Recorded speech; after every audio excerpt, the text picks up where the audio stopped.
Now, our ultimate example about faith is Abraham in the Bible. And there's this scripture here I love. It says in the King James Version that Abraham hoped against hope.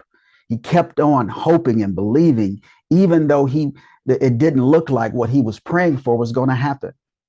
Now, this story of Abraham is interesting to me because he was already an old man. He was like 75 years old when God came to him and made him a promise. He said, I'm going to give you a son. I'm going to make you the father of many nations.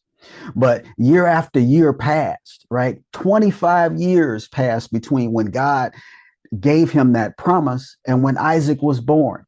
Can you imagine? You're 75 years old. Now I'm 80 years old. I'm 85. I'm 90. I'm 95. Yet there's a delay to seeing the promise come to fruition.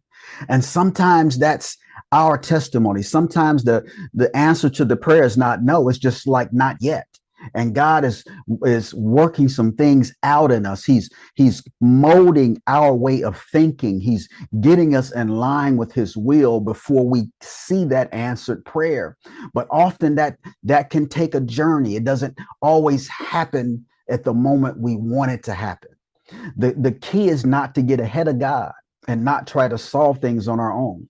When we think back to the story of Abraham, we can see where he got impatient. Him and Sarah, they decided that they was gonna come up with an alternative plan, that he was gonna have a son through Hagar, Sarah's handmaid.